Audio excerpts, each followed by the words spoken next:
할렐루야, 예수님 안에서 반드시 좋은 일이 있습니다. 제가 어릴 때만 해도 남자와 여자는 성별이 다른 것처럼 하는 일이 또 해야 할 일이 달랐습니다. 남자는 가족의 생계를 책임지는 가장의 일을 해야 했습니다. 여자는 아내로서 집안일과 자녀의 양육을 맡아야 했죠. 일반 직장에 다니는 사람도 대부분 남자였고 여자의 업무는 주로 남자의 업무를 보조하는 역할을 맡았습니다. 직업도 남자의 직업과 여자의 직업의 구분이 정해져 있었습니다. 심지어 부모에게 유산을 상속받을 때에도 아들이 그것도 장남이 가장 많은 상속을 받았고 딸에게는 그것도 출가한 딸에게는 상속이 적든지 아예 상속하지 않기도 했습니다. 철저한 가부장적인 사회였기 때문입니다. 그래서 저도 집에서 집안일을 한 적이 없습니다. 심지어 부엌이 들어갔다가 꾸지람을 들을 정도였기 때문이죠. 하지만 이제 시대는 달라졌습니다. 더는 남자와 여자의 구분이 없습니다. 여자도 건설 중장비, 포크레인, 버스를 당당하게 담당합니다. 남자도 간호사로 비행기 승무원으로 일합니다. 성별에 대한 사회적 편견이 사라졌기 때문이죠. 상속도 아들과 딸이 똑같이 상속을 받게 되니 아직도 미진한 부분이 없다고 할 수 없지만 남녀 간의 평등이 많이 나아진 것은 사실일 것입니다. 그런데 지금부터 3,400년 전입니다. 그 당시 이스라엘 민족은 철저하게 남성 중심의 사회였습니다. 더구나 그들은 전쟁을 치르고 있는 전 상태에 있었습니다. 어느 사회든 전쟁이 발발하면 남자의 권위는 더욱 세집니다. 보다 힘이 있는 남자가 싸워야 했기 때문이죠. 그런 이스라엘 사회에서 전례가 없는 일이 벌어졌습니다. 므낫세 지파 중 슬로보앗이라는 사람이 있었는데 그가 세상을 떠나고 아들이 없자 슬로보앗이 분배받은 땅을 빼앗기게 된 것입니다. 더구나 슬로보앗에게는 5명의 딸들이 있었는데 그들이 먹고 살 길이 막막하게 된 것이죠. 이렇게 되자 딸들이 분연이 일어났습니다. 그리고 모세에게 청혼하는 것입니다.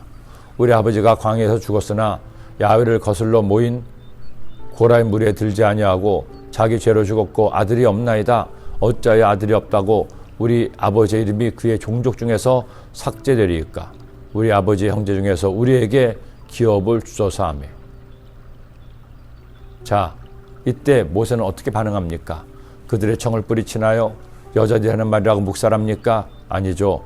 모세는 그들의 사연을 하나님께 말씀드립니다. 모세가 뛰어난 것은 이런 작은 소리에도 귀를 기울였다는 것입니다. 여러분, 하나님은 우리 안에 있는 99마리 양을 사랑하시지만 목사의 음성을 듣지 않고 자기 마음대로 했다가 길 잃은 한 마리의 양도 사랑합니다. 잃어버린 양을 찾기 위해 찾고 또 찾는 마음, 약한 자의 신음에도 귀 기울이시는 하나님 아버지의 마음이죠. 자, 모세의 말을 들어 하나님은 어떻게 하시나요? 야훼께서 모세에게 말씀하여 이르시되 슬로보앗 딸들의 말이 옳으니 너는 반드시 그들의 아버지의 형제 중에서 그들에게 기업을 주어 받게 하되 그들의 아버지의 기업을 그들에게 돌릴지니라. 하나님께서는 슬로보앗의 딸들의 손을 들어주십니다. 그들의 요청대로 딸들일지라도 아들이 없을 경우 딸들에게 땅을 물려주라고 명령하십니다. 아울러 이를 계기로 해서 유산 상속의 지침을 분명하게 세웠습니다. 먼저는 아들, 다음에는 딸, 그 다음은 형제, 그 다음은 아버지 형제.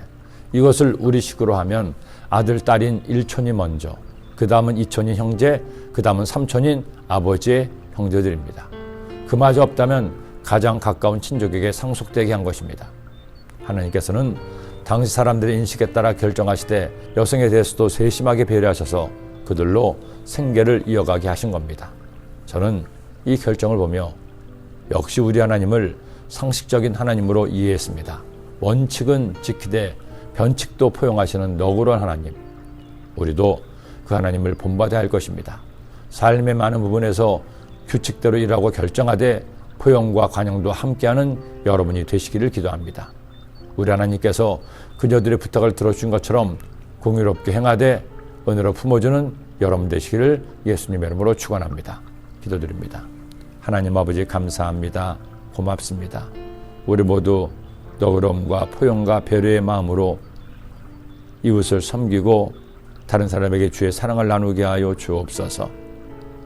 그래서 주님께 칭찬받게 하시고 더 귀하게 쓰임받는 하나님의 자녀가 되게 하여 주시고 더 큰 복을 받게 하여 주옵소서. 예수님의 이름으로 기도드립니다. 아멘.